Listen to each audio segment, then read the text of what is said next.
laugh at this next part.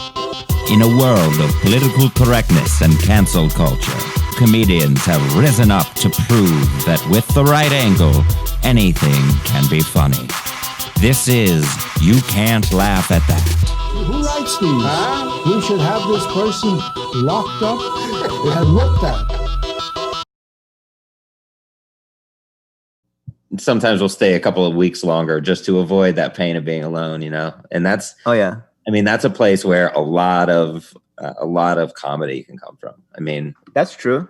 That's true. Because that's somebody that you don't really have intimate. You didn't ever have like a real relationship, so you can kind of mercilessly pick them apart without really feeling bad. Right.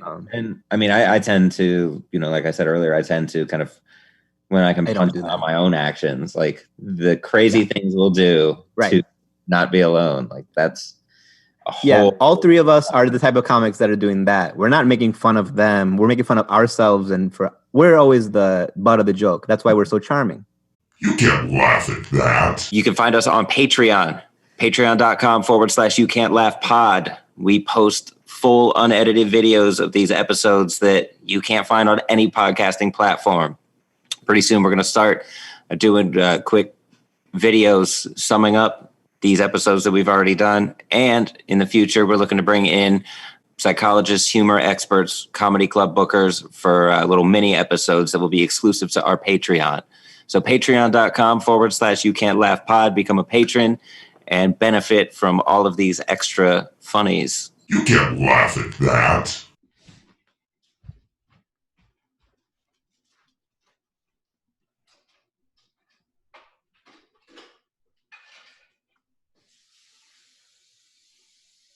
Moved here a couple months ago from Houston. I've been doing Postmates in my car. So, working from home, which is pretty convenient. That's hilarious. I'm not complaining at all. It's it's moving time, right? Who's moving? All right, but I mean, not like, are you moving away from New York, or are you just moving to like another part of New York? You just moved to New York, okay. From St. Louis? LA, all right, on. Okay, yeah, so, but a lot of people are moving from New York to New York right now, right?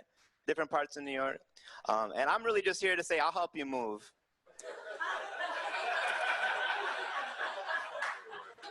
Good night. No, I will. I'll help you. I'll help you move. You know, you don't got to pay me.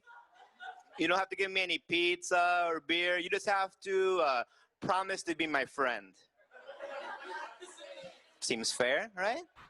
Not on board anymore, huh? Okay, I hear you. Or maybe roommate, you know, it's no big deal. No, it's...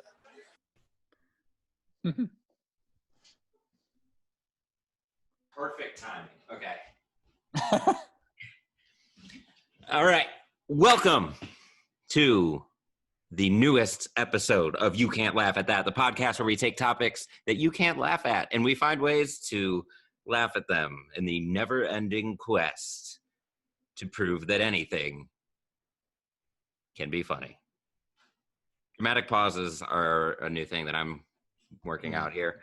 Today, as always, our co-host is young Stephen Mers. Steve, how's it going up there in space? Hey, kids. It's going good. As you can see behind me, we have some footage from a wide-angle lens. All right. Thank you, Steve.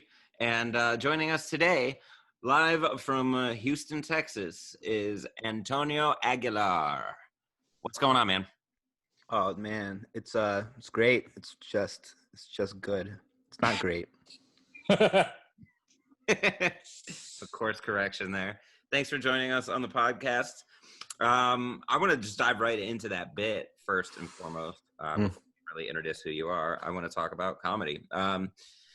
So you lived in New York, right? Yeah, I did the try, but I was very ill prepared because I didn't really have any money saved up, and I learned while I was there that you can't really become a part of the scene without having a lot of money saved up, because you would have to work all the time, and you can't work all the time and be part of the scene, because you know it's like 3-4 hour wait to perform a lot of the time, and you'd have to have a lot of money to be able to just sit there and be able to drink with everyone and not be stressed out and just be happy to be at a bar for 4 hours every night. Yeah, it's wild. It's a totally different comedy experience than your It's a lot. It's like you have to be around more than other people. It's different than like in Cleveland. I feel like, everyone's kind of around because it's just, there's this mic, everyone goes to this mic, and then there's this mic, everyone goes to this mic. But in New York, it's like, oh, there's 100 mics, and nobody's gonna tell you necessarily which one to go to. So you have to try one by one, and then it takes so long to figure out a routine, which ones to go to, which ones not to go to, and it's hours of waiting and it's just everything that you hear about New York sucking as an unknown comic, it's true. Oh yeah. Yeah, you could be huge in your scene, and then you get to New York and you're just nobody. Right, that's what I mean. Yeah, everyone is on. Even people who've been on TV are unknown if you're not like cool to the New York scene. So like, oh, you've been on America's Got Talent. So was this guy and that guy over there, and this guy's everyone's like been on something because that's where they get everyone from is New York and LA. So right, right. Especially been at that. Yeah, I mean, you got to put in the work and just be seen around and be good. Like, I see people commenting on Facebook that like, oh, I know so-and-so that just moved to New York to try comedy. And it's like, what? That's sounds... Yeah. Well, actually, I know it's going to be weird, but I think that would have been less painful for me because I was ending up at a lot of mics where it was like 60 people who are in their first 6 months to a year. And they all love each other because they're all in the same boat. And me, I'm just like overhearing people just saying absolute bullshit to each other, like think they know what they're talking about, and I'm just sitting there going nuts, like, oh, like, and they're all going up and doing bad, but like laughing at each other because none of them know what's good. And like, if it's 60 people who all are 6 months in, they're thinking like, well, if I laugh at them, they'll laugh at me. Let's all laugh at each other. It's like a cult. I love hearing about this shit. Jeez, yeah. Wow. And if you go up and nobody knows who you are, they're like, what the fuck is this? And then you start like doing stand-up. It's like, oh, you have something to say. You have a voice.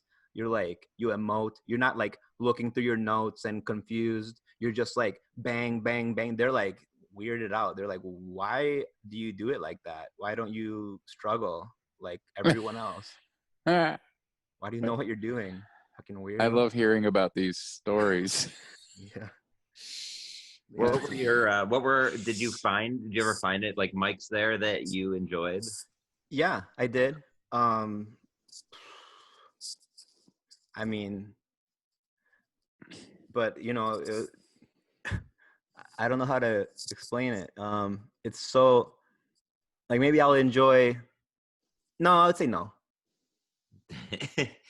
Yeah. Just, did you ever get booked on like bar shows or anything out there? Yeah, I got booked on a bunch of well, not a, I mean, I did like 20 some shows. Like I was there for 6 months. I did like 20, 25 shows the whole time. Not a lot. But there were some that were like really good to the point where I'm like, oh, I'm glad I moved one set. And like, but you get like 5 shows a month out there. It's not enough. Mm-mm. So, but no, mics were pretty much universally bad. There was one that was good, but you had to bring people to get on the mic. And they couldn't be other comics. And it's like, you're in Manhattan, you're trying to convince people that you barely know that well to drop everything and come to a mic, and you have to get like 5 people. Bringer mics. And people had to buy drinks. Oh man. Mission. I get that from a venue's perspective, but it was packed. I went there without anybody because I'm like, oh, they'll just put me on. They were packed. Packed with people who were buying drinks to watch a mic. And they were all excited. It was a great crowd. It was fucking weird. A mic though, jeez. Mm-hmm. And knowing how many comics are just like bomb out there, or open micers that are out there, it's just like that hurts me to think about. But I mean, it was a good show. Well, I didn't stay because they were like, yeah, you didn't bring enough people. Like, you're not getting up. But the thing is that when you have those types of crowds, they're gonna laugh because they're all there supporting their their person. Yeah. And so like they're all like in a supportive mood, you know, like they know they're doing a favor for somebody. So everybody's nice. It's all people who are nice enough to give up their night to support someone that they don't even know is good. So it's just a whole room of people excited, like, yeah, we're gonna support our coworker or this person. And it's just a bunch of people that are there like in support. It's like a make-a-wish. That's a funny way of looking at Plus, it. it's not a contest. That helps. Yeah, I was in the contest. Contests are the worst. Oh, Yeah. They ruined comedy. yes. So you picked loneliness for the topic for this episode, and obviously, you know, that joke kind of brings that up, but in a way where you're like, you don't explicitly say that you're lonely. Like, where did that joke come from? Like, what made you decide, oh, this is something funny that I can joke about? Here's that joke. Yeah, I never said that again. I just did it. I mean, the Postmates part I said a few times, but the whole helping you move, like that was just that particular show that I ever said that. And because it was like everyone, I've noticed when I was driving around, everyone's moving stuff. And I was just like thinking about like how I'm that desperate that I would help people move just so that I had friends then afterwards. So it was kind of like an honest like slice of how it feels to be in New York alone. Don't really, even if you know people, you don't fit into people's day to day. Like I mean, no matter how good of friends you were, like, people have to be so busy out there. I mean, everyone has it's just so busy. Everything's busy. You don't want to be a burden on anyone, so you kind of have to make your own way. And so it was kind of like acknowledging that, kind of just. I mean, I didn't actually want to help anyone move. That would be kind of weird. But I had that like feeling just seeing people like, oh, it'd be nice I'd do it maybe. But you know, in reality, it wasn't that lonely. It was just like fleeting thought. Mm. Sure. I mean, and even like being a comic, there is a level of loneliness to that. Even if you have friends, like, especially if it's people if you have a lot of friends that aren't comics, like, when I hang out with those friends, like, I get a sense of loneliness because I feel like we're not, like, people don't see that perspective. Do you find that in a lot of cases? I used to. I actually am happy about the pandemic because now I realized how much of an annoying person I was to my friends. Pretty annoying to David too. Huh? I just walked away from it. I was just gonna say, he just gets up and leaves. But I noticed like when you are a comic and you have friends that aren't comics and you are different because of it, it's annoying to them because they're like, it's like you have a problem. Yeah. It's like, why can't you just be present with us and have dinner and not be thinking about a show you should have had tonight or a mic you should be at or what's going on social media or anything. It's like when you're a comic, especially when you're aspiring, you're not happy. I mean, most comics are not fulfilled, right? Most comics were frustrated. So that frustration, it bleeds into our personal lives, and we kind of just seem frustrated, and we're not able to just be present with like a dinner. You can't just like be happy because you're not. You're frustrated. You wish it was happening for you as a comic, and it's not, and it like bleeds into your life. Mm-hmm. Yeah, I mean, you gotta have that work-life balance. I mean, I mostly find myself like, I mean, maybe this is a personal thing, but you know, I hang out with a lot of people who enjoy smoking weed, and I can't when I'm around other people because my brain just instantly gets into like bit mode. So I'm trying to pick out pieces of conversation, like, oh, that could be a bit, that could be a bit, and I'll start riffing. And then everybody else in the room is like, dude, what are you doing? Like, we're not here for that. Yeah. I've had family like, and it doesn't happen very often, but like I've had, even it was like a younger cousin, which was weird. It was like 6-year younger cousin of mine that I knew when he was a little baby, and he's just like, Tony, you don't always have to be funny. He's like straight up. It's like, I'm just like, God damn it, Frankie, you're 6 years young. I mean, he's like, you know, he's like a younger kid, and he's like completely right. And I always do use it to like meet a bunch of new people. I'll be funny. They'll have to like me. Mm-hmm. Yeah. Yeah. We're drawn to people who are funny. I mean, some people hate if you're trying to be funny. even if you Trying are to be funny. funny is different. No, but even if you are funny, especially, well, the thing is, people who have like normal friends, a lot of time they're not funny themselves, so they don't get a lot of jokes. Mm-hmm. So it's not Yeah. like you're not funny. They're just like, oh, none of us get that reference, and now we hate you. That's always a good. That's always. It's always a good relationship to have. You're like, what? You never seen Braveheart? Oh, I'm the asshole. 8 people in the room haven't seen Braveheart, so I'm an asshole. Cool. Yeah. Yeah. And you can't do that like you can on stage when you're actually with other people. Yeah, right. Try to do crowd work your way out of a bombed joke at brunch. Oh, I thought that was funny at home. It was funny in my head. The waiter's not in. Like the waiter gets it, but everyone that I'm trying to impress is like, yeah, you need to find your own way home. Yeah, let's not invite him to brunch again. Oh yeah, no, that's happened. Yeah. For poker for sure. I definitely didn't get invited back to poker. It was online Skype. It was Zoom poker night. That's another level. Not being invited back to like a Zoom. Yeah, I mean, it might have been because I was making too many jokes. It also could have been because I won, and I wasn't really friends with them. I was just my cousin's cousin, and he was friends with everyone, and I did win. So maybe that'd be why they didn't invite me back. Which I hope that's what it is, but I think it was probably they hated me. Yeah, the road less traveled is lonelier. That's for sure. Just for me, like I feel kind of a sense of loneliness when I'm talking to people if they're talking about like politics or something. There's always like you have to take a side for them. But for me as a comic, like I feel like I see things outside just from a comedic mind, because I always dive into more like what are we really saying? Like, why are you saying that? Like, what does this mean? What's your upbringing? Like, and that's not a conversation people want to have. Like, I want to have the conversation on the psychology and the human behavioral aspects of it rather than like red versus blue. You know, do you ever find like that when people try to talk to you about something deep or not deep? Well, they want to talk to like surface level and you want to dive deeper. Like, how do you deal with that? I'm more like, I repel most people, I would say. And that the people that think like me or are interested in my type of thinking, like gravitate. So like if I'm at a party and let's say there's 20 people there, I'll probably find 2 that are like really on my frequency, and I'll just focus on them and we'll be the only people talking.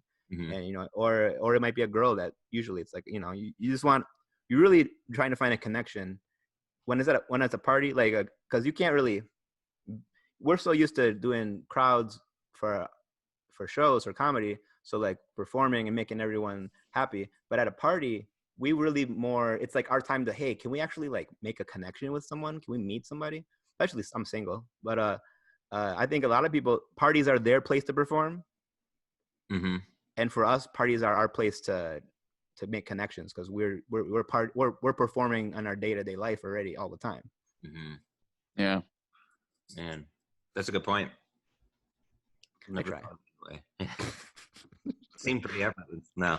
And that's a good point. Like, but it also can tie into being on stage. I mean, I say the most, you know, I've said this in pretty much every episode, that one of the most important things you can do as a comic is make connection with the audience. And yeah, but it's harder. Like, you can't do it the same way as you would on stage in an actual one-on-one setting. Like, hey, who here's on a date? Like, you can't walk into a party like that. right. But I mean, you know, same thing, you know, you just got to be able to connect with people. And telling jokes, I mean, if it's evident that you're telling jokes, like if you're on stage telling jokes, it's harder to make a connection than if you're having like a conversation with the audience. I don't know if you find that. Like, when do you find a lack of connection? Always. I always find a lack of connection. I find connection way more rare for me. And when I say connection, I mean like when people sometimes just like you because of like the way you are or the way you like act or think, and you are just being yourself, and they're like, oh, this guy is cool. Like, it's so rare, but it happens. And like when it does happen, it's like people like, oh, they like me for being kind of weird, they like me for being kind of nervous, kind of shy, kind of fidgety. It's like, so that's why I'll make one-on-one or two people that I'll like really connect with. And it's probably because they're like me. They're also, shy and, really trying to be social, but not, more overthinking everything. And we'll talk about how we're analyzing the situation and how weird that person is being. And like, that's me. I'm an alien at parties. I'm not Yeah, one me too. I was gonna say, Steve, I was just gonna tell. I figured like you'd relate to that. If you ever go to a party, like people like they tell you're weird, but they like it. Yeah. Yeah. Absolutely. I don't really go to parties anymore for that reason, though. Too, where I should say because I'm always like I'm gonna hate 95% of the people there, and Right. so I don't drink anymore either, so not that much. What about weed? Oh, I still do. I eat edibles still, so I don't smoke like communally, Just go to the party, sit, eat edibles, smoke, and someone will come to you and be like, "You're my guy. You're the guy I want to hang out with." Yeah. Absolutely. Don't try to force yourself into a situation. They might blow you even. Yeah. Like your tiny dick. Yeah. All right. Going back to living in New York, like bringers, that's a frequent thing. Especially as a new comic, they want, clubs and venues want you to bring people so they can make money. Yeah. I mean, did you have a roommate? Like what was that? So I lived Airbnb to Airbnb. So like I would pay like $500 to sleep on somebody's couch for a month. And they were more used to people just staying for a night. Mm-hmm. So there's this one room that I had a different roommate. Like every other day I had a different other person in the room with me. And a lot of the time they wanted to talk like at night, like, when like the lights are out and like, so what brings you to New York? So I was having like these like nighttime interviews with these just random people that's coming through, expecting me to be another like one like them. Oh, just coming through, right? I'm like, no, I've been here for 2 weeks. There's a gang outside. They Yeah. I've been filming them every morning when they beat somebody up. They'll be like, oh wow, that's how bad it is here. I'm like, yeah, that's why it was $10. Like, oh, well, I'm an actor. I'm like, cool, man. I live here for real. Yeah. Have you turned that into a bit? Actually, well, one of the people who stayed with me, it turned into a bit that went like viral on Reddit, and then 3 random kids from Staten Island came to my show in Manhattan because they saw me on Reddit that day. So I felt pretty cool that one day. That was the only day. That was the first time I tried to move to New York. But yeah, I had a Muslim roommate who was just really, really like, he kept talking about how women need to be like clean and cook, and they need to like stop trying to be men and this stuff. And he was so Muslim, like Yeah. extremist. Very And like much the next a day, stereotype. he was the stereotype of Islam. And and like the next day he was eating, it was Ramadan, and he was eating in the kitchen. He was like, man, I'm the worst Muslim. And like I thought in my head, I'm like, there's so worse Muslims than you, just because you're eating you're eating during Ramadan. And I did that bit, and like, yeah, that's I one. eat so much I feel like I'm gonna explode. Yeah. Exactly. Exactly. Yeah, that's good. I should add that. He's saying that with no self-awareness at all. Yeah. That's part though. Yeah. When people don't realize they're being funny, and you're just there like taking mental notes. It's like, yeah, go on. Well, it's because he's not being funny necessarily. He's being cringy, right? Mm-hmm. But from my perspective, it's funny because he doesn't know how dumb he sounds. Mm-hmm. Right. So like, if I laughed at him in that moment, he'd be like, "What's so funny?" I'm like, "Well, there's way worse Muslims than you. There's Osama bin Laden, dude." And he'd be like, "Well, what the fuck you bring up Osama bin? I'm just trying to eat." I'd be like, "It would have been weird." Most of the time, people don't know how funny they are from an outsider's perspective. So it's people with no self-awareness being idiots is funny. Mm-hmm. Yeah. Yeah, and that's that's something that I struggle to connect with other people on. Just that, like, when somebody does something to wrong them, but like to me, it's funny. Like that's what I look for if somebody is shitty to me or something bad happens to me. It's Yeah. like, oh, there's funny. It's a curse, sure, but it makes for good comedy eventually. And so I don't know. Do you ever find that, like, if someone's like coming to you with a problem about another person, do you ever, or you just like, oh, this is a fucking episode of a sitcom, or like this is a bit, like, It could be coming at me with a problem. Yeah. My stepmom last week, she was mad because I didn't do landscaping on this house because I'm just gonna pay one of the Latino persuaded gentlemen that like works all day to do it, and I just didn't get him to do it yet. But she was like going nuts, and she's Russian. Well, she's from Belarus, so it was one of the doors in this house has a code, and it's in my Facebook Messenger somewhere. I didn't remember it, and she, out of her Russian anger, and just like, she accused me of hiding someone in there, like I was hiding a person living in this room, and that's why I didn't want to open it. And I was just thinking in my head, that is Soviet paranoia.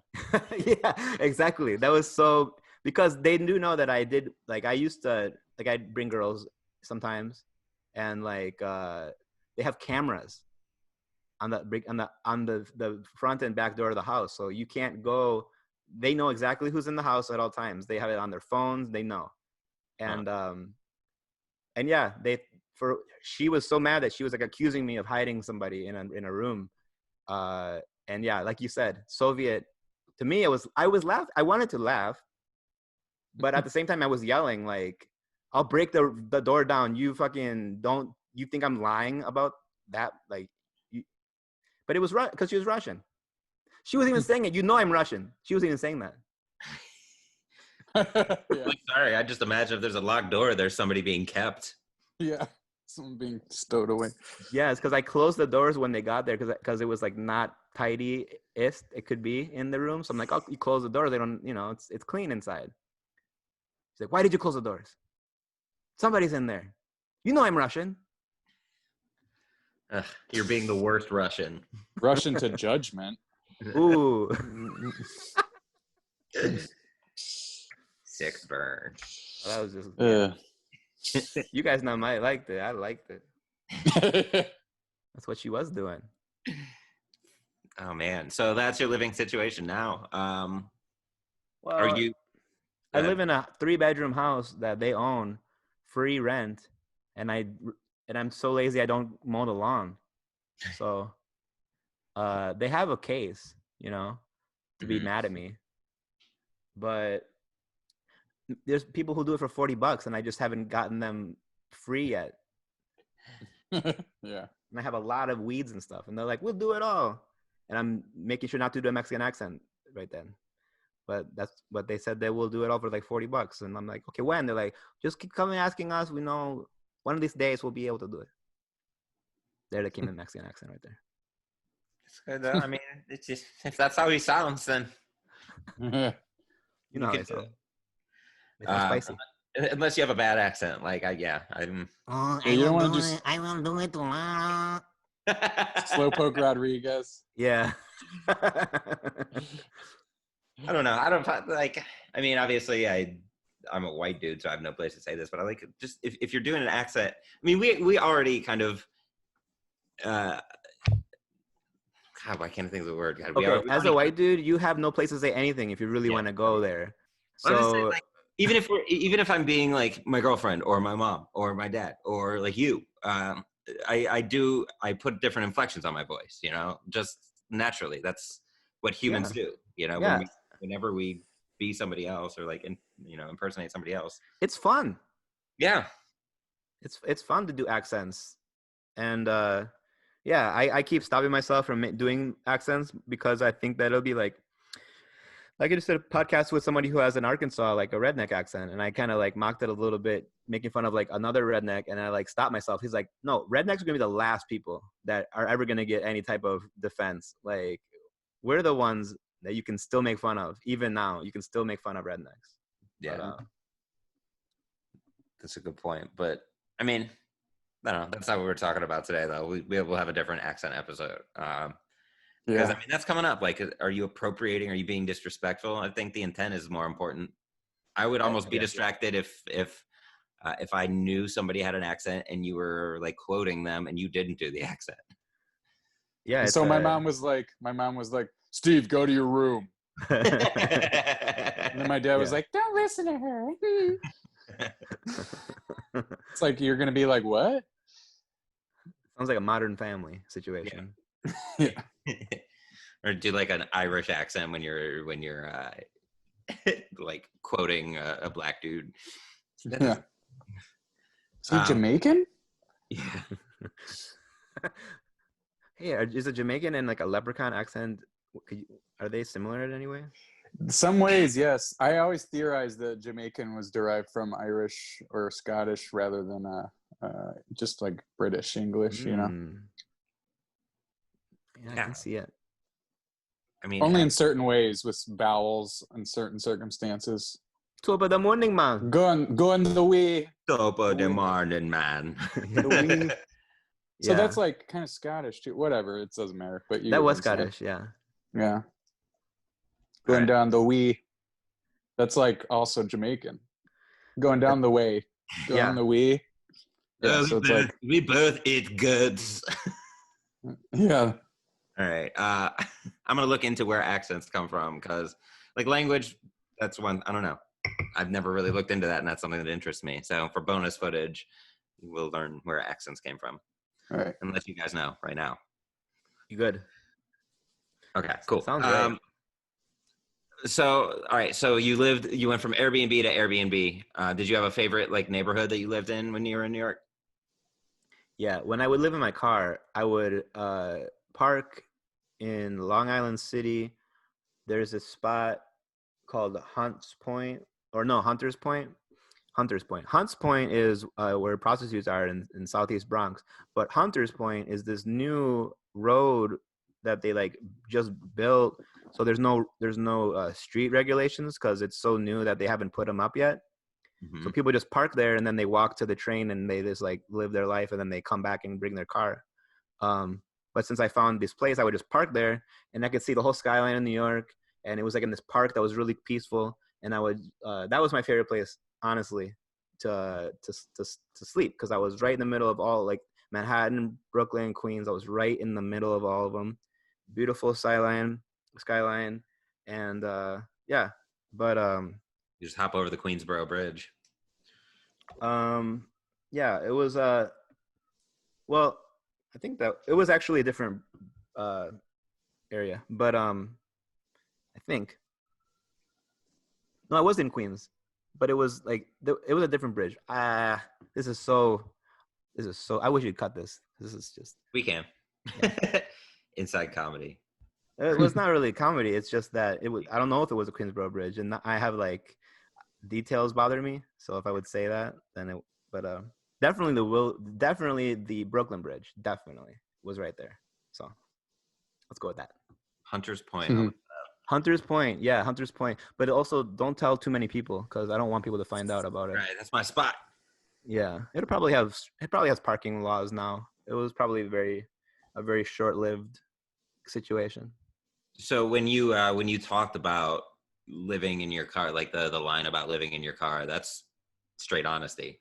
Well, I was really enjoying living in my car, honestly. So my dad has money. That's why I have this house that is like his second house. And he found out I was living in my car and like sent me money for Airbnb. And that's what really ruined my time in New York, honestly, because the Airbnb that I found, it was like in Sheepheads Bay, or it was in just these really far away Brooklyn neighborhoods that were like an hour drive away from where I was. But like I'm in New York City and I have a place. But when I was in my car, I was just right in the middle of everything. And then I had Planet Fitness where I would shower, and then I'd work out, and I come out like, oh, I'm in right in the heart of everything. I can do whatever I want, get shit done. And yeah, I should have stayed in my car. Honestly, I should have. I ruined it by trying to live in Jamaica, Queens, trying to live in Sheepshead Bay, Brooklyn, and then I would just work, get tired of being in the city and like drive home. And then sometimes I wouldn't even go to the city. I'm like an hour and a half. Like I'll just work around here. And I was just delivering food all over Jamaica, Queens, or delivering food all over Brooklyn, and not even doing the New York thing, not even doing what I was there to do. So live in your car, kids. It's underrated. It's not as bad as you think. It really isn't. If you're short enough. Yeah. Steve laughs. No, and that's part of the comic struggle. I feel like you hear that all the time. You know, this comic, before they found success, lived in his car. Yeah. And that honesty in the joke, though, like just being vulnerable, I think you can make connections with people, because everybody's dealing with some level of struggle, or whether it be loneliness or financial or relationship. And yeah.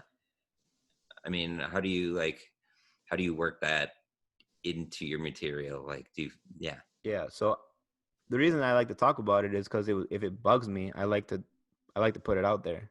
So like, my credit score bugs me. I want to write a joke about it and put it out there, so that people are laughing about it. It makes me feel like it's not as so bad. So I do that with almost any type of emotional pain, any type of rejection. I'll find the funny. Like this girl, we were playing Words with Friends on our phones, and I made a joke because she stopped. I asked her on a date in a text, and she didn't respond, but she kept playing her turn in Words with Friends. Okay. So I was like, more like Words with Let's Just Be Friends, huh? Like that's the joke. And honestly, like, it was bugging me that she would do that. That's pretty fucking blatantly like in your face. Like, I'm not interested. And I put the joke on Facebook because we were Facebook friends. And I put the joke on Facebook, and she was the first person to like it. And she unfriended me immediately. Oh no. That's a dick move. For who? For her. For her, right? Yeah. Exactly. Just be like, no, it's cool. Let's just be Words with Friends. Like, let's just be, yeah. It got like a lot of likes, so. Yeah, worth it. It was absolutely worth it. Absolutely worth it. And yeah, I think but I'm such a simp because I had such a crush on her that I messaged her. I was like, hey, if you're really mad about that joke, it was just a joke. I didn't mean it. And like, she added me back, but like, I didn't need to do that. I was never going to date her. Like, but maybe she was also playing games with me. Who knows? She's married now. And I just added her again because it's quarantine. That was pretty tumultuous. And she accepted.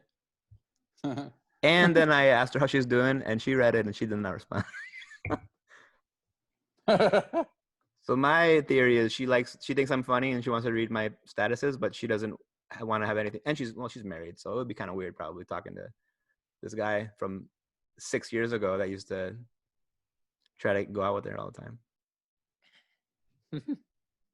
Do you, a relationship situation, you said something about your ex. I got so many. Yeah. Earlier, I don't know. Did you say you had an ex-wife? Oh, ex-wife. Yeah, I only got one. Okay.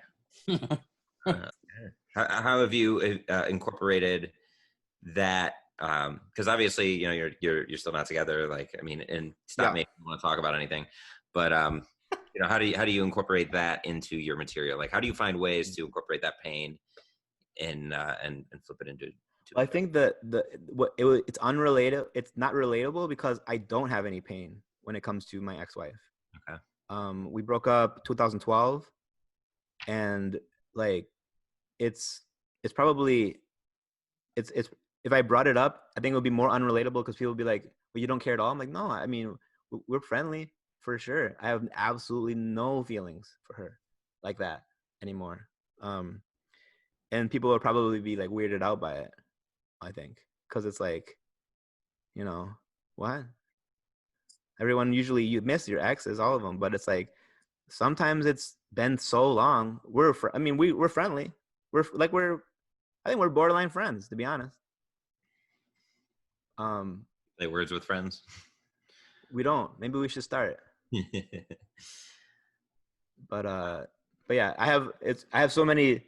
Okay, so I have like, with all the dates and the flings and the crushes and the actual girlfriends since my ex-wife, there's a lot of pain in there that's more fresh. So I talk about that stuff a lot more than with her, because with her it was a while ago, and the reason that we broke up was so my decision. She decided that she didn't want to move to the United States anymore because that was the plan. And then, the date comes, I was like, it was a year in the works of me having to save the money up, go do the interviews, get the papers ready, everything, then the day, cold feet the day of, buying the plane ticket because she didn't want to leave her mom by herself, which 100% get that, but could have told me in the first place when we got married, because that was always the plan. Yeah. And I was not going to give up stand-up, everything I was doing, living in America. Kidding me? Come on. I love living in America. To live in a third world country, they're struggling. Peru? No. Yeah. Was that where you were coming from? That's where, that's where she lives. Yeah. I'm a Wisconsin boy. Okay. Yeah. And that's, she didn't want to leave her mom alone. Like, that's, again, like we spend so much time trying to avoid loneliness, and to be able to turn something that we like run from into humor, I think can help cope. Do you find that? Yeah, I know. Every pain, all actual like current pain, I want to make a joke about, and now I make memes about them that are indirect, about people who see them, and like, they like them, and I'm like, do you know this is literally me shitting on your lifestyle right now? But usually out of jealousy or something. I made these memes with Disney princesses, and then their partners trying to convince them to start OnlyFans. So it's like Prince Eric and Ariel, and Prince Eric's like, you should start an OnlyFans. I think you can make us a lot of money. And then like Beast to Belle, like, you should start an OnlyFans. You can make us a lot of money. And it's because I know this girl who her husband so this girl who's married that I had a crush on. I didn't know she was married for the beginning of the crush, but we were talking every day, all the time. And her husband convinced her to start OnlyFans because, I got her to. So I'm an Instagram promoter. For during quarantine, I learned that I can do this for a living, and so I grow accounts of certain women who like only have 5,000 followers, and I'm like, oh, the way your body looks, you could have like 200,000 followers, and then I have all these connections in that world. So I got this girl from 8,000 followers to 200,000 followers, right? And so she went from a nice Christian married girl who was just like flattered that I shared her picture one time. Now she is making $20,000 a month on OnlyFans, and her husband is basically like the person who encouraged her the most to do it, right? And I was always like, don't do that. You're a Christian. You have a degree. You have 2 jobs. You have so much, like, you don't need to do that. You don't need to. And she succumbed because of the money. And so that's all that frustration, me knowing he's not good for you. He's ruining your life. The church has the church has kicked both of you out. You're hiding from your parents. You've blocked your whole country so that they can't find it because you're ashamed of yourself. All this stuff, I make a meme, Disney princess meme, and I share it. And that's my way of dealing with all that. It's been a weird quarantine for old boy over here, man. Yeah, sounds like an adventure. Yeah. Still going on, ongoing. But I found that, I met a new girl that, because I don't have actually like emotional feelings for anyone who has an OnlyFans. You might fall for somebody you know them. Oh, this nice girl, she's innocent and everything. And then when you see her turn into, basically, I don't want to say whore. I won't say whore. But It's horror adjacent. It's much better. And when you notice that you probably had something to do with it because you grew their account so big, and then they're able to just cash in on that. It's so I don't have any. So it was a relief in a way. It was a relief because I'm like, oh, actual emotional feelings for her, like music. She doesn't make music sound good like she used to. You know what I mean? Mm-hmm. Like when you like someone, it's like, oh, Coldplay sounds good because of this girl. I don't think about Coldplay anymore when I see her almost absolutely like naked. She's been on it for 3 days.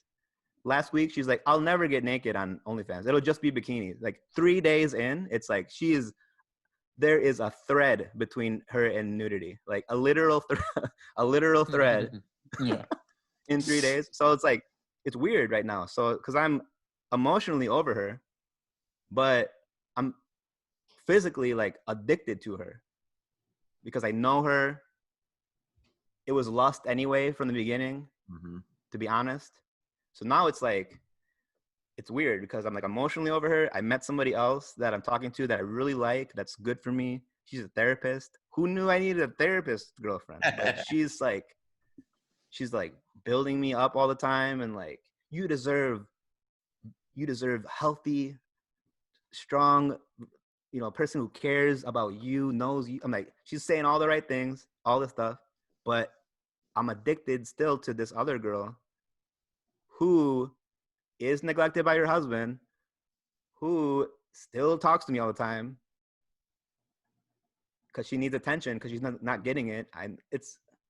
That's the shit that I'm writing about right now because that's this mess I'm in, Yeah. Like in past relationships, when they end, you have that emotional connection, like that emotional addiction. It's almost like a withdrawal from, like alcohol or drugs after not taking them. And the things that we do because of that, like as a result, obviously we're not thinking as clearly.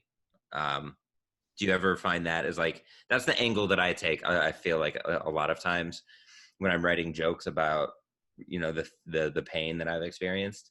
Yeah. I'm not thinking clearly because I'm so clouded by it. And so the things that I do because I'm not thinking clearly are now funny to me. Whereas in the moment, it's like only thing I can think of. Like, do you have any like examples of that? Well, meeting this new girl, I was wearing a mask at this party after that show. And I was the only one wearing a mask. And the reason I was wearing a mask is because I was trying to impress the married girl. Because she always makes, if I ever have a picture where I'm somewhere, I did it like once or twice and I didn't have a mask on. And she just 5 messages about why I need to always wear a mask, like super like that, like chastising me for not wearing it. So, you should wear clothes. This was before that. This was months ago. This is back when, yeah. She just started 3 days ago. She just started. I'll get you guys a link in a bit.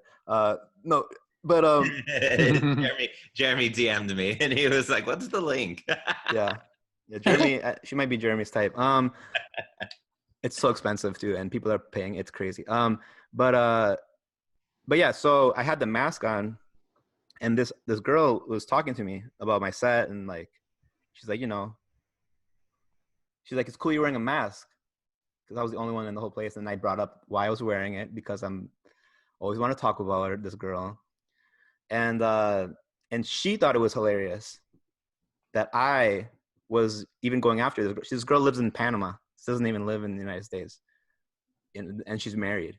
And she was just like, she was making me. She was like, okay, now tell me your whole situation, and look at me in the eyes and say that it's healthy, like. She's like, tell me what you're going through and say, is this good for you? Is this what a person that's okay would be doing? And like she got me to laugh at it myself that I was doing that. And she kept telling me like, you deserve more. And like kind of staring in my eyes, and then kind of led to like 3 hours of talking to her. And yeah, I don't know, I feel like she psychoanalyzed me into like, deciding that she's who I should be with. Kind of how it felt, but I liked it because I'm like, this girl's smart. I like being manipulated by a smart woman. I can dig it. Yeah. I feel that for sure. And then the hour was up, and I make appointments. We don't have dates; we have appointments. That's right. That's right. Because she was so busy after like the next day, like, what? Okay, am I talking too much about this? This is loneliness. This is No, this is fine. on topic. Okay, so I mean, you know, it's part of loneliness. I mean, you have to have a relationship to feel lonely. Like you have. So yeah, we hung out the whole night. Like it was a party, but like it was just me and her. Like we were ignoring basically everyone else. And I was telling her because she was being so complimenting. She would listen to my music, and she was telling me all these things like, "You're so funny. You're so this. Your accent's so cute." All these, you know. And I was telling her after all of it, I'm like, "You need to stop this because we're not gonna see each other again, and I can't deal with this right now. This you being this, giving me this much attention, being this nice to me, clearly like is not gonna be healthy for me for you to do that to me. So I'm like, you need to stop it." And she just like grabbed my phone, she put a number in, and she's like, "Let's start off as friends and let's see where it goes." So I'm like, yeah, well, message taken. And when I got home, I texted her, you know, the whole like, "Hope you got home safe," because she was super high that night. I don't know how many blunts she rolled. It seemed like she was always rolling a blunt. It was really sexy. My kind of girl. Yeah. But yeah, she messaged me the next day, like a really long message about how, again, I need to get over this other girl. I need to be with somebody who's willing to do anything to be with me and all that stuff. And well, so I'm getting all these signals that she likes me, you know? So I would respond, and she'd send me like a bunch of questions, want to know all about me, where I'm from, how long I've been here, how old I am, all the interview. Someone you like or are getting to like the interview questions, you know, you don't ask people that shit. You don't care. If it's not someone you're going to date, you don't give a shit about all the, where'd you go to school? Who fucking cares, honestly?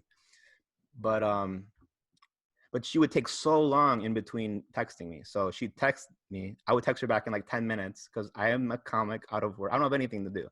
I text her back. And she'd go like a whole day without texting me back. So in the beginning of talking to a girl, you know how it feels like you're in the ghosting stage still? Like I could totally just get ghosted right now. And I told her not to do, like, I literally told her, don't do this to me.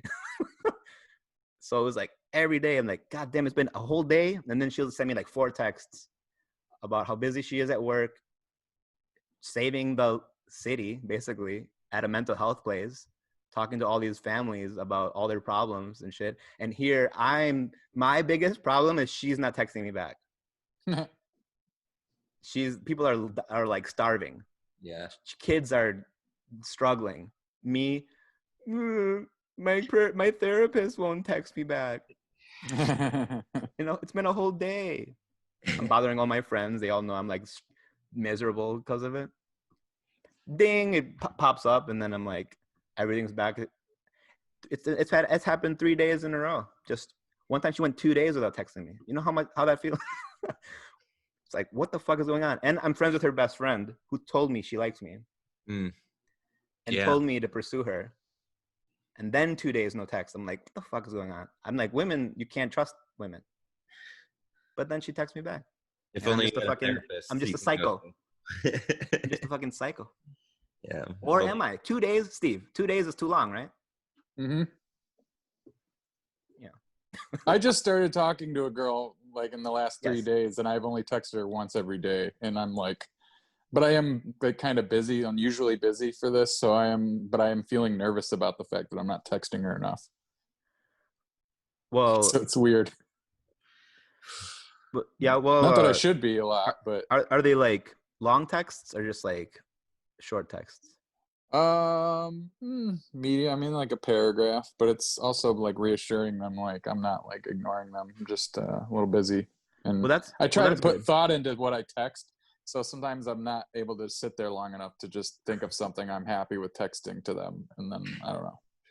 Just like Yeah. scatterbrained. It's like a one sentence text that's taken me an entire day to come up with. Well, yeah, no, but It sounds like Steven's the hot one in this situation. I don't know. Because I am not the hot one in this situation, right? I'm going based on my set. I'm really writing the set into. I'm trying to write the set into this. You know what I'm saying? Like, Yeah. she's like a sorority type girl, like, you know what I mean? That type of looking. Oh wow. The amount of overthinking that we do, Yo. right? Just like these imagined realities that like don't even exist, but you Yeah. know. I think that's what it is, because her Instagram bio says professional overthinker. Dude, 100%. And I'm a fucking overthinker. Clearly, I'm an overthinker. Meanwhile, she's at home, like typing up a text to you, taking like hours to think about what she wants to say, and then I know. she deletes it, and it's like, nah, maybe later. And I'm Overthinking taking it like causes she's me ignoring. paralysis. Oh yeah, there's a does. million reasons not to do something. Right. Oh. Yeah. No, I mean, it's right, but that's the thing. That's the thing too, though. Like, I do overthink, absolutely, and when you don't have trust built yet with somebody that you like, it's pretty rough, because you're gonna overthink and you're gonna have all these doubts. So Yeah. staying busy is really the only way to alleviate it. And I'm busy right now, this podcast, and I'm talking to you guys about it. But it is loneliness, so hey. And at least I have a internet comedy festival to look forward tonight. Just drinking my beer right now. You drinking coffee? I'm drinking beer in the middle of the day. All right. I just bought some beer last night for later today. But I mean, it's all, even though we're talking about, you know, the beginning stages of a relationship, like still the amount of overthinking that we do, and that is to combat the potential like loneliness, you know? Right. Like, I don't want to be alone anymore, so I'm gonna like make sure I say the exact perfect word, the exact perfect thing at the exact time that it needs to be said. It's like, you know, if you think about like overthinking when you're on stage, it'll ruin a set if you do it too much, you know? Like, oh, why didn't they laugh at that joke? Rather than overthinking it, you know, you've got to kind of move on and do what's natural and like just kind of be into the moment rather than get into your own head. Yeah, it's so much, man. So much. It's so much, because she knows about this other girl. So I'm like, I can't take a day off of texting her, because she's going to be like, oh, he's back talking to this other girl, I bet, which I am. But not because I want to be with her, just because she is going through it right now and she needs someone to talk to, because her life is spiraling out of control. But so I'm thinking like, oh, I want to be cool and take a long time to text back, because I do have shit to do. I have podcasts to edit. I have a mixtape to finish that I'm like have been making all quarantine. Like, I have shit to do. Yeah, oh, for sure. But if I just text her back, if I don't text her back for a while, I'm wondering if she's thinking, oh, he's talking to the other girl that he talked to me about for an hour the other night. So I have all this shit going on in my head that I don't know if I need to be having all this shit in my head, but. Right. She's just like cleaning her house or something. She's professional overthinker, man. Well, I also know that I'm friends with her best friend. So like, I know that she's probably going through the same shit I'm kind of, in a way. I think that's why she's taking so long. Because the first paragraph is like a long apology every time. From her? Yeah. For taking. Which it probably took her hours to like whittle down to exactly what she wants to say, exactly how she wants to say it. That's the way I'm texting her too. Like a long text that I edit, and I go back. I'm like, all right, don't need that sentence. Yeah. How many emojis did she use? 6? All right, I need 8 is the most I can. 8's the most I can send if she only used 6 emojis. I'm the guy in this conversation. Yeah. Right. Yeah. It's like, oh, I need a better tag than that after the. You know, it's a long text. You got 6 emojis and they're spread out one by one. It's not like all in one. It's like, okay, there's a smiley up there. Then it's like 2 paragraphs. Now we have a kiss. Why are there so many exclamation points? They have too many exclamation points. And for Punctuation. me, in 4-paragraph text, the kiss is all I see. Yeah. And I had to, in my 4 paragraphs, I put in a hug because I don't want to do a kiss back. I feel like that's too much. Mm. I'm assuming that it's on the cheek as a gentleman. Yeah, right. If you could do like a mirror image of that emoji, like you're kissing both cheeks, like you're in Europe. Yeah. She's like, oh, by the way, I'm French. We kiss everybody. Yeah. Yeah. It's Mental illness? loneliness doesn't have to do with being alone. Like there's a difference. I mean, I think human behavior is centered around avoiding pain and trying to figure out how to like achieve pleasure. Yeah. Everything we do is that constant like tug of war. So to me, loneliness and being alone are two totally different things. Like right now, my girlfriend just left for work. Like I'm alone now. I have no problem being by myself. Good for you, David. And I said that was you're like my girlfriend who I live with, she left to work. I'm alone too, Antonio. Why don't you kiss me like that, David? Yeah. No, I'm just waiting for that moment. All right. But I mean, I spend more time out of relationships than I do in them. I'm not one of those people that like serially like gets out of a relationship and immediately moves on to somebody. Like I take a lot of time to cope with the pain and like figure shit out and get down on myself. And then once I start like joking about it is when I've given myself permission to move on. So, I spend like 4 or 5 years between relationships. So yeah, that's where I'm at about. Yeah. Oh, well, serious relationships, Yeah. You date for a few weeks and then. Yeah, those don't count. I mean. Yeah. Yeah, we play. Yeah. Sometimes we'll stay a couple of weeks longer just to avoid that pain of being alone, and that's. Oh yeah. I mean, that's a place where a lot of comedy can come from. I mean, that's true. That's true. Because that's somebody that you don't really have intimate. You didn't ever have like a real relationship, so you can kind of mercilessly pick them apart without really feeling bad.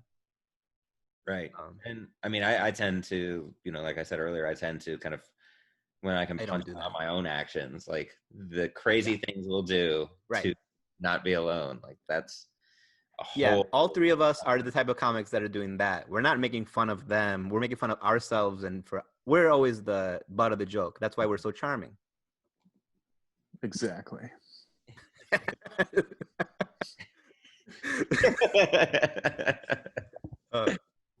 It's because you use that voice in conversation. That look is really what it.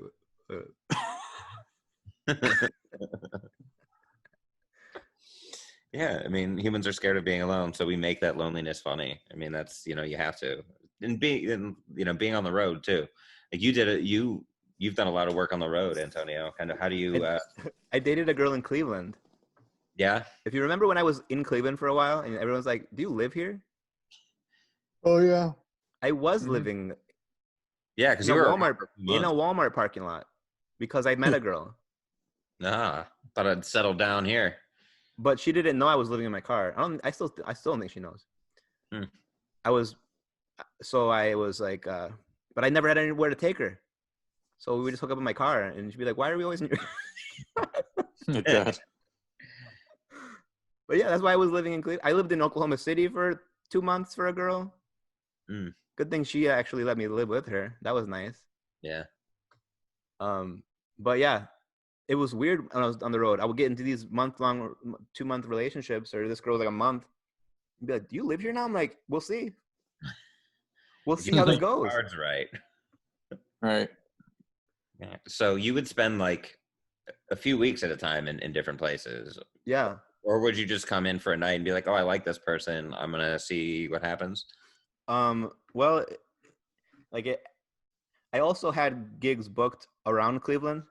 So it was like because I had gigs booked, I was actually like kind of looking through Bumble. Otherwise, I wouldn't really have been. But since I had like a month of gigs all around the Cleveland area, so I'm like, all right, maybe I'll try to meet somebody. And I did. And then it was like, oh, well, now I'm like trying to book more gigs in Cleveland as opposed to just doing the ones that I had and then moving on. I was like starting to try to get on shows. And I was starting to like be like, yeah, I do live here now. Do I have to get a place like to live? Usually that's the first step. Not meeting a girl isn't the first step. Yeah. But I guess for road comics, that's what it is. Because girls let you live with them. Because if they think you're talented, they think it's like, oh, lottery ticket on my end. Let's let this guy see what happens. Comedy Central. We'll see. Yeah.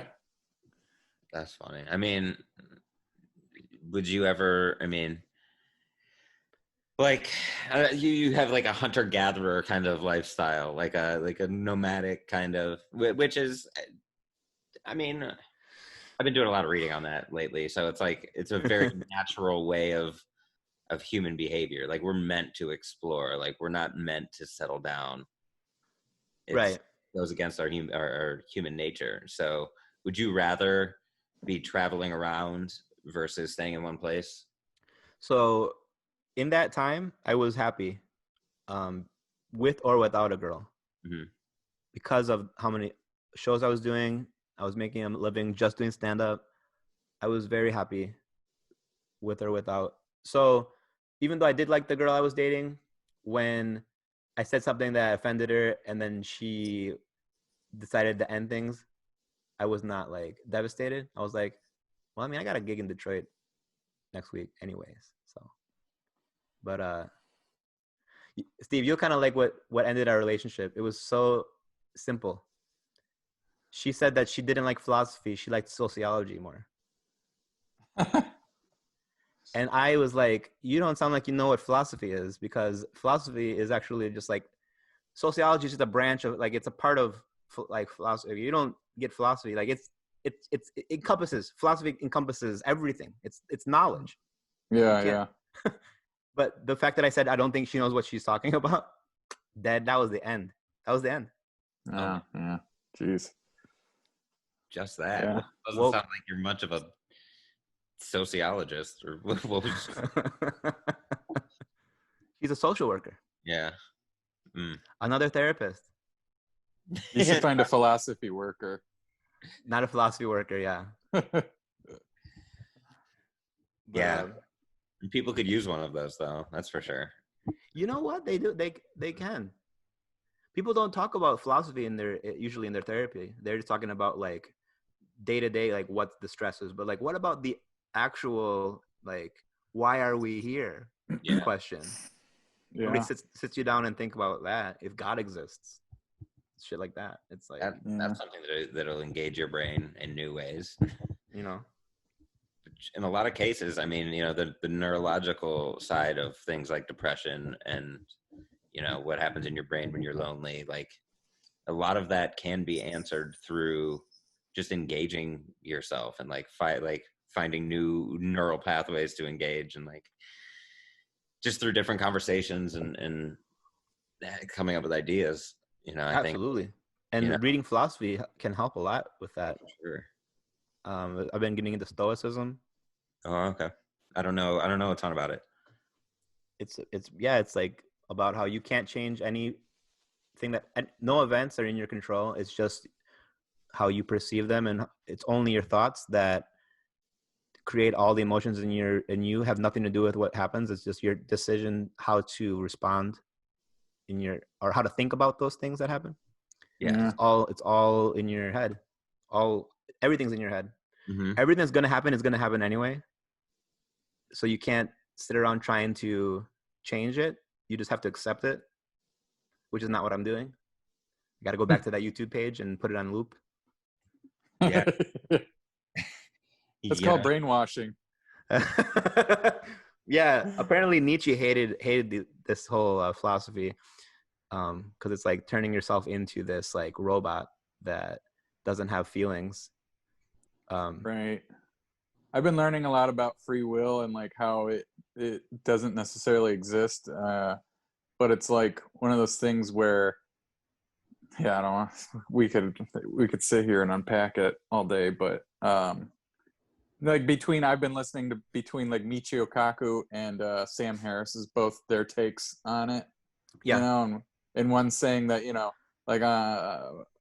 like quantum mechanics dictates that there is some level of free, or I should say nothing is predetermined, but that doesn't really address the fact that everything you do is based on your memory and your environment and not something that you choose. You know what I mean? It's like very confusing.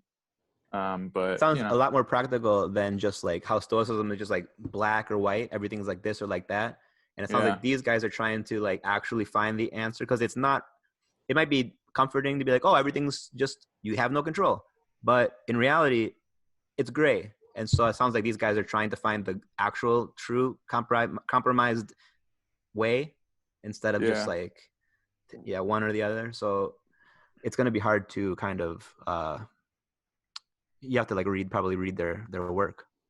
Yeah, I feel like the idea of being fortunate is the closest thing to free will, because if you're fortunate, then you know that you can make an effort to improve your life or whatever the purpose is.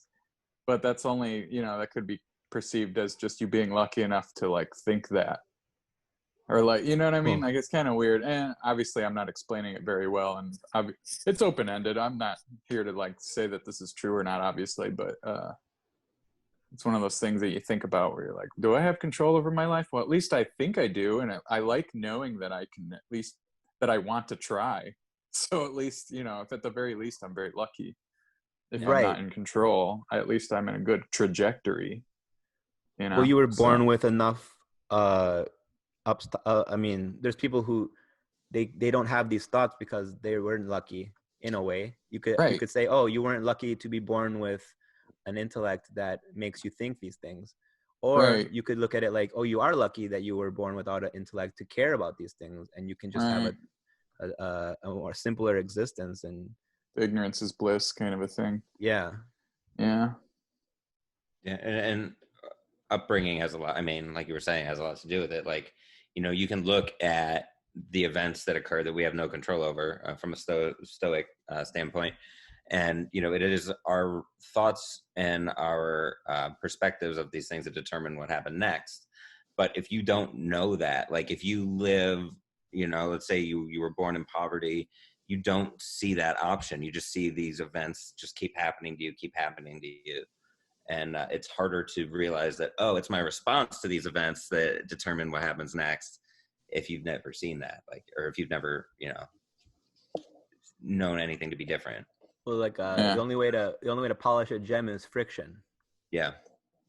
That was one of the stoicism quotes. I just regurgitate from the YouTube video I watched. Yeah. I mean, that's all we're doing. That's all people do, is we just regurgitate what we've heard throughout all of human history. We're just regurgitating. Here's another one. It says the one original thought is worth 1,000 quotes or something like that, or like 10,000 quotes or something like that. That sounds like a Gary Vaynerchuk. Like one piece of content is worth 1,000 pieces of content. He was Socrates. That bitch. Which Gary V is the modern day Socrates. Gary V. Are you familiar with Office Space? Vaynerchuk. Gary Vaynerchuk. Oh, okay. He's like a social media influencer. Billionaire, multi-millionaire, or 100. Yeah, he's got a lot of. He's got 100 million. He took his dad's company and took it from like $2 million annually to like $50 million, just through online marketing and wine, right? Yeah. Mm. And so now it's like a lot of stuff. Yeah, now he owns like a media company where he like consults with the companies that are trying to boost their social media presence. And now he looks for rare records at garage sales too. He wants to jets. Yeah. Wait, he owns them? He wants to. That's like his goal. Like his big thing.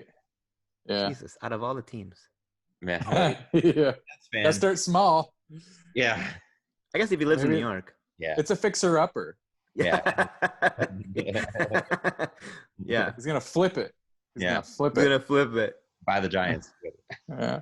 Flip it and buy the Giants. Good investment at that point. Yeah. Right.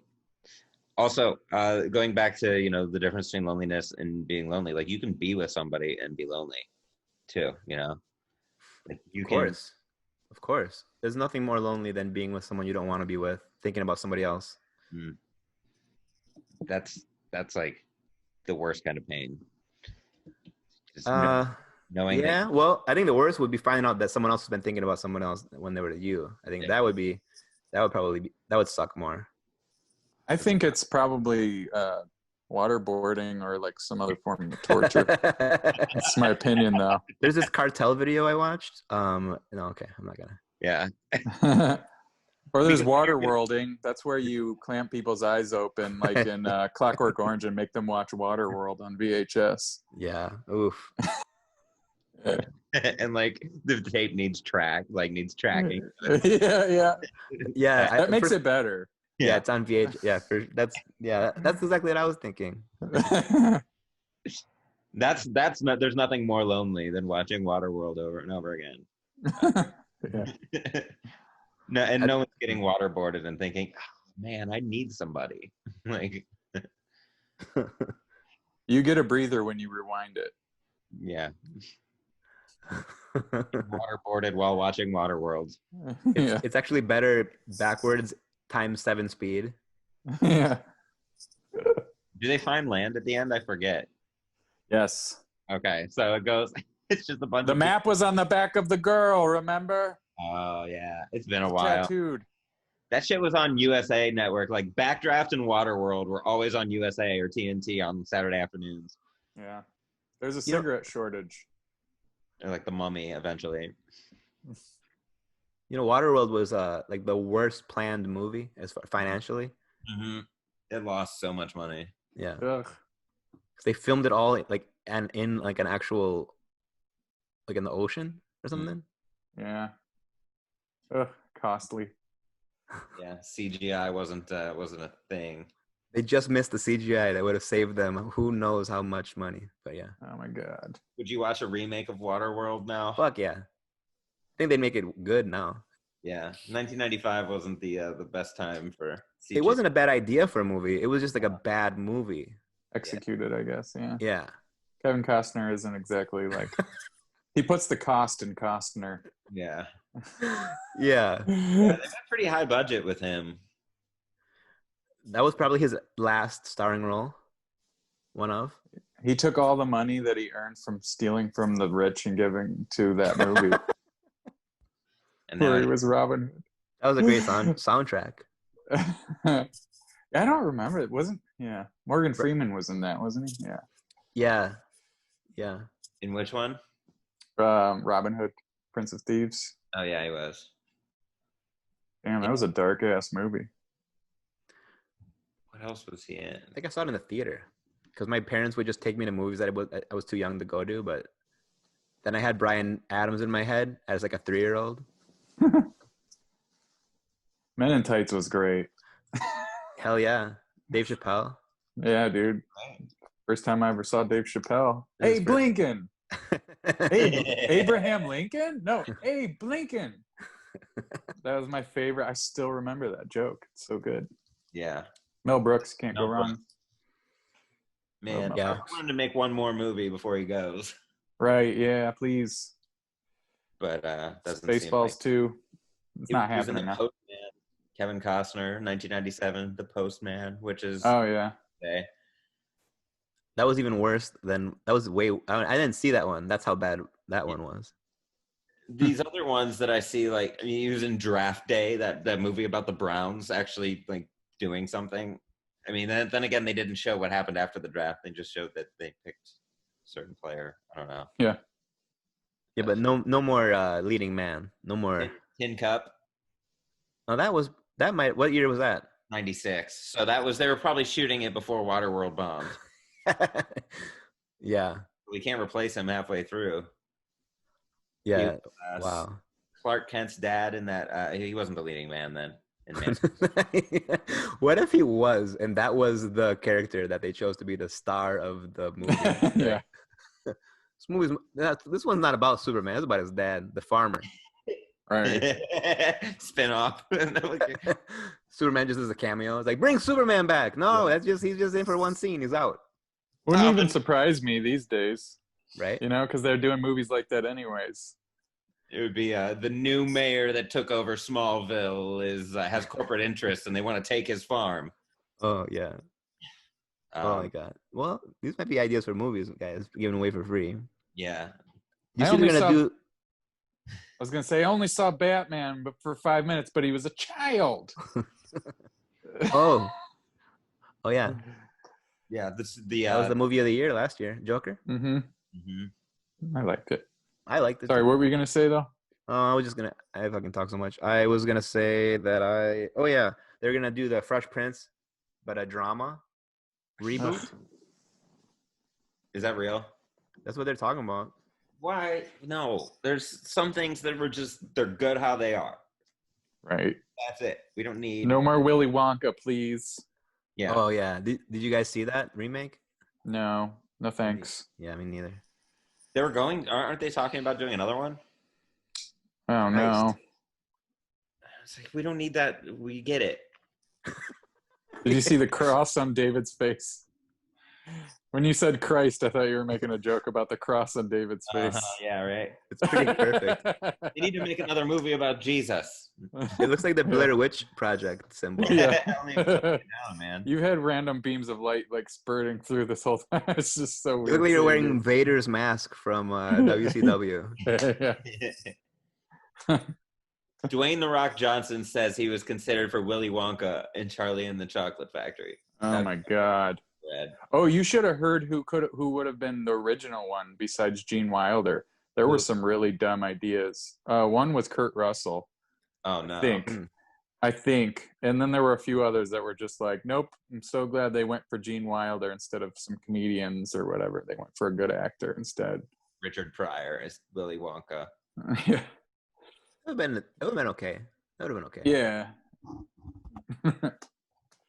What a lonely guy Willy Wonka must have been. Well, yeah, that was the whole thing. He wanted to. That's why it was so weird. Yeah, I mean, just being isolated and surrounded by Oompa Loompas. Like, I'm sure they weren't great at conversations. He's like, breaking out into song again? Really? Did he need Oompa Loompas? He couldn't have hired like a mixture of people. They had to just be Oompa Loompas. Yeah, Oompa Loompas Yeah. are slaves, man. A lot of them are from Eastern Europe, believe it or not. I read about this a while ago because I watched the movie and then I went down this rabbit hole after I watched it, and I was like, oh my god. Yeah, is there like a theory as to what Oompa Loompas actually are? Oh yeah, there was like a whole. Well, what do you mean? Like what they were in the story? Backstory? Like, is there going to be an Oompa Loompa spinoff? Is what I'm saying. Oh, no thanks. But yeah, I don't know. Oh wow, I'm like looking this up right now. I'm like, I want to know, and I don't think we can get past it. I thought the Oompa Loompa spinoff was the Minions. Right, that's what they were based off of. Actually, I don't know that, but No. it surprised me. Are any Oompa Loompas still alive? I love these people always ask suggestions when you get on Google. Are any Oompa Loompas still alive? What does an Oompa Loompa look like? I think my god. or is an image search. That must be kids who people are referencing Oompa Loompas and they haven't seen the movie, so they're like, sounds interesting. Oompa Loompas were imported. All right. In the early version of the novel, they are shown as African pygmies. Following criticism in later editions of the book, they are white-skinned and golden hair. They're like, what's the opposite of these African pygmies? we gotta overcorrect. Damn. So they're just like taking a in joke. refugees. Wow. I'm from Loompa Land, which is a region of Loompa, a small isolated island in the Hangdoodles, you know. I don't know what any of that means. So they were having like a civil war or something in the Hangdoodles? When Mr. Wonka went to Loompa Land and saw the terrible conditions in which the Oompa Loompas were living, he invited them to come and work at his factory to get away from the terrible country they inhabited and the creatures that preyed on them. What brought him to Loompa Land? I don't know. Oh, It's probably a promotional thing. I don't know. you know what? They considered all 6 members of Monty Python to be one. Well, pick one of them to be Willy Wonka. I thought that was crazy. Wow. Man, that's crazy. I could see that. I mean, that wouldn't be a terrible choice. Peter Sellers, Fred Astaire. That's crazy. Wow. Wasn't Kurt Russell. I'm an idiot. Kurt Russell, how old was he back then? Probably like They in consider his late 20s, mid 20s. Yeah, I don't know. Kevin Costner as Willy Wonka, and there's Just no charisma at all. Just and there's an unexplained baseball scene. Kevin Costly. yeah. Listen, man, I want to be the new Wonka. Oh man, so wow. So Willy Wonka went to Loompa Land and saved the Oompa Loompas. Sure Yes. he did. Yeah, right. And then enslaved them at his own factory. That's it's real. They had benefits. Yeah. Did they? Like Yeah, they got full health. Mental, mental's big. All the candy they could eat. For all Right? that trauma. One everlasting gobstopper, and he was like, "That's what I meant when I said all the candy you could eat." Yeah. It's a loophole, yep. Yeah. And so Fine print. A loophole, yeah. It's in the fine print. Yeah. Whatever. They all look like they just ate candy. They didn't have like kind of Jaundice. jaundice for damn sure. Yeah. No orange starburst in their life. Right. They They went had like somewhere halfway between making them white-skinned, golden-haired creatures, halfway between that and African pygmies. So if I ever get corona, I'm gonna be like, I've got the golden ticket. David already got the golden ticket. Yep. I know It wasn't very good. You got a tour of a nightmare factory. Would not recommend. No, yeah. My life was a nightmare factory for about a month. Right. Wow, you're strong because all you said when we did our podcast was you got sick, and then that's all. I didn't even ask how it was. You just said it like that, and then just moved on like it didn't happen. I was like, this guy is strong. Yeah. and that's the thing. Well, first of all, I had to quarantine. So talk about loneliness. Like it was me and my roommate, and so I did like 30 videos where I just yelled into my computer and then edited them and then posted them because that's how I communicated with the outside world at that point. And then it was not great. It was not. And then I wrote jokes about it. Like once I wrote, just like you were saying, to get through the pain. Once I started finding the humor in it, I started like feeling better. I mean, I was like a month in, so I should have been like starting to feel better at that point anyway. Yeah. But I definitely hit like a snag of depression for the last like week or two. I was just down on myself and like thinking a lot about just dark shit and, just being like, I think I just want to die. If this is the rest of my life, I think I just want to die. Wow. Right. So then, being able to find the humor in all of that. And again, like these are, irrational thoughts coming up. Yeah. Finding the funny in that helped get beyond them. So, yeah. So the reason I just kind of sped past it in the podcast is like it it's not relevant to me anymore. Like, Yeah. I stopped kind of telling the jokes about it on stage anymore. So, well, it became such a part of your life that you probably got bored of it. yeah. People still like ask me about it. I'm like, I mean, I wouldn't recommend it. It's serious. Don't think it's fake. It's not a hoax. It hurts. Right. Yeah. Yeah. People still don't know that. I know, it's crazy. Right. Like my girlfriend's stepmom was like, "Oh, it's not real." And my girlfriend was like, "My boyfriend had it." So. Well, he's not real. Yeah. Maybe not. Yeah, Dave, you're my anonymous like example of like I'll tell people, I'll be like, my friend had 104.5 degree fever as taken by a physician, not inaccurately at home. And it's like, that's serious. That is, I don't want to experience that at the very least. No. I mean, that's the tip of the iceberg. I felt like the characters in Get Out, once they get like like hypnotized. I just felt like I was inside of my, like deep inside of my body and had no control over it. Like I didn't feel like myself. Wow. For a while. Even after I felt better, I still didn't feel like myself. It still felt like I was, strange, like in a stranger's body. It was weird. Yeah.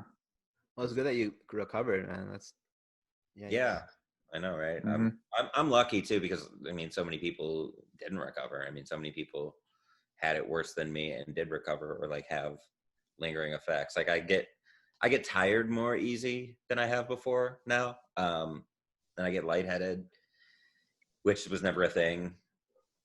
But yeah, other than that, I'm just grateful that I'm here having this conversation with you guys and not dead.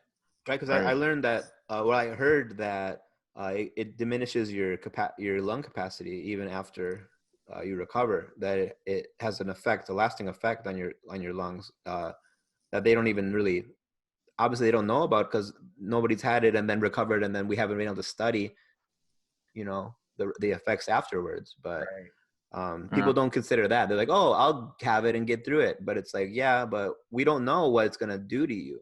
Yeah. Yeah, they're finding like cardiovascular issues in people, and like I'm sure there's an impact on the brain, because my the strain or whatever that I got went after my head. Like I had some of the worst headaches for a few weeks, and I never get headaches. Like I never get sick to begin with, so I was super surprised that I even showed symptoms, and I wasn't just like asymptomatic and just giving it to everybody. Yeah, right. I'm really surprised. So, I mean, it's probably a good thing that I did show the symptoms, because I was like my quarantining was like my girlfriend and my roommate, and I would go down to my parents every once in a while. So I'm glad I didn't do that once I started showing symptoms. Like, yeah, I'm gonna stay home. And then I was here for 5 weeks, and that's before my girlfriend moved in. So that was, man, that was tough. That was tough because I had nobody to really talk to. We did a couple episodes of the podcast, but yeah, that was it. Not good. Not good. I can see why you don't like talking about it. It's a real bummer. Yeah, man. Down. Exactly. But it's more important to hear, like Steve was saying, like people, you'll go a few days without hearing about it, and like, oh, it's not real. I'll go out and just do whatever I want. I'll go to the bars, like Wisconsin, they're just going to bars, and places in like Oklahoma, you see like they're just I think there's schools are opening already, and like people are just going to school, like it doesn't exist. Yeah, right. Like in Georgia, they've had like 100,000 new cases since schools have opened. Traced back to schools. It's fucking common sense. It's fucking common sense, and they don't have it as a state. Don't have common sense. Oh, kids don't get it. Yeah, they might not show the symptoms, but they can get it and give it to everyone else. The thing is, kids super spreaders. Yeah. Kids have been home. Kids are the ones that never leave. They don't get it because they're not going shopping. They're not going grocery shopping. Yeah.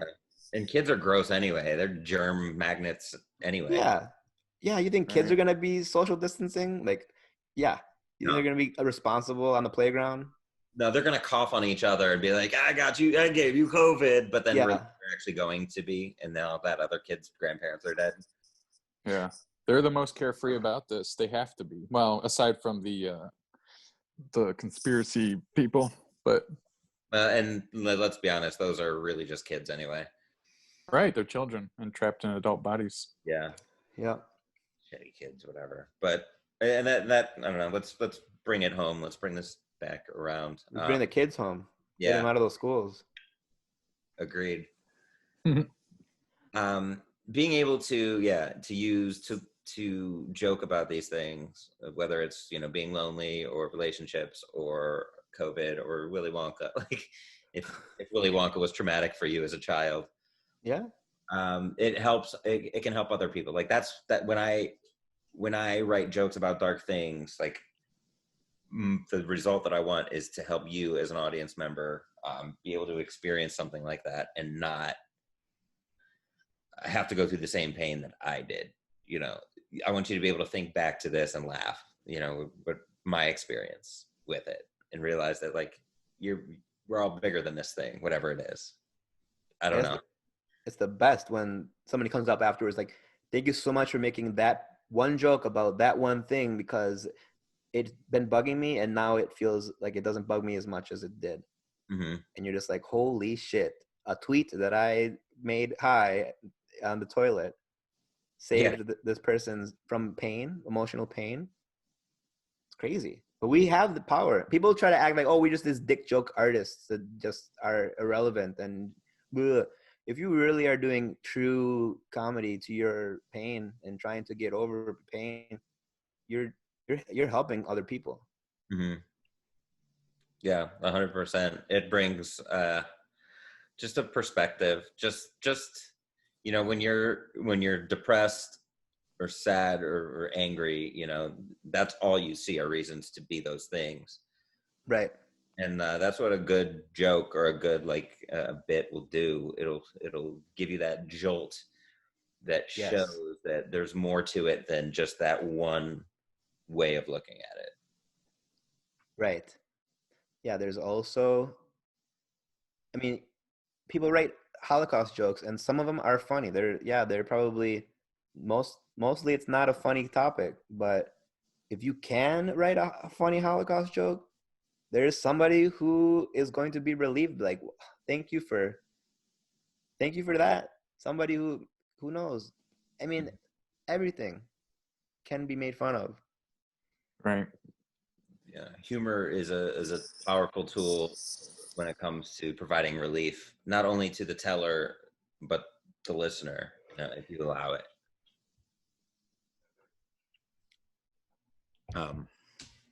Yeah, that's like my why behind comedy, this podcast. Like, you know, I mean, we've taken all kinds of topics and just been able to laugh at them and like prove that there are ways to find funny in things. And, if you're feeling lonely, there's something there that you can use. It's a coping mechanism.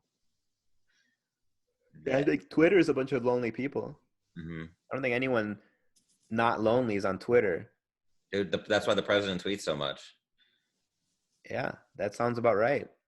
Surrounded I bet he's very lonely. 100%. Oh yeah. How many have friends? How many people has he like lost in his life because of what he does? But the thing with him is he isn't able to laugh at himself. No. I don't know if he's ever had anyone in his life. Like, who are his friends? You know, Right. Cohen did a forward and he published it on his website, or like a pre-forward, like a preemptive forward for his book. And he was just talking about how like this guy just does not actually have any real friends, because he was in the middle of like his little circle there for the better part of a decade, and he's just genuinely like lonely person because there's no one he's really truly bonded with. Yeah. Right. Look into his background. It's very interesting, like his upbringing and like his father's beliefs and his mother's beliefs, and how he like went through college. Like, it's very interesting. I can definitely see a why behind why he is the way he is. Yeah. Which, it's like on a human level, you feel for the guy, but then the fact that he just refuses to learn from what he's done, that's why he can't laugh at himself. I mean, some people link that White House Correspondents' Dinner back in, 2014, as the moment that he decided to run for president. Yeah. Oof. Yeah. They're all laughing at him like, Yeah. I'll show all of you and I will destroy this place. And he did, and he's doing it. He's doing a great You job. gotta admire that a little bit. I mean, I know that I don't like him as a president, but the fact that he was sitting there getting made fun of and was like, "Oh, I'll become president," and and then he did it. I mean, that is quite the story. Yeah. That's one. Yeah. Here's how you overcome bullying. Be the biggest bully. Right. He's a hero for victims of bullying. I would love to see him on like those be a star commercials or like at a be a star like anti-bullying event. I got bullied bigger. I got picked on more than any other president. You know what, though? Honestly, though, he had all that coming too, though. So it's like, yeah, he got made fun of at that correspondence dinner, but it's because he's just such a fucking cunt to begin with. You can't take yourself that seriously and then not expect pushback. Right, exactly. It's like they were all on the right, and it's like if you're a big asshole, you're gonna get called out for it. But yeah, it did have a it just made a chain reaction of vengeance. It was not good. So all because he's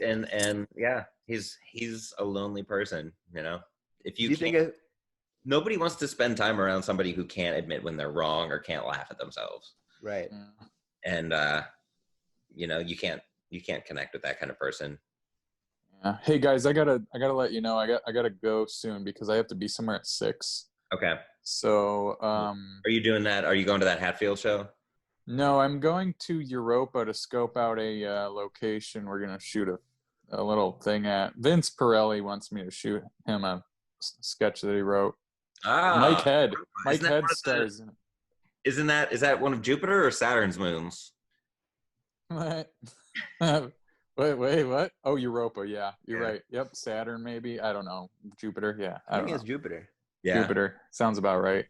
Yeah. Well, you're on your way. I can already tell.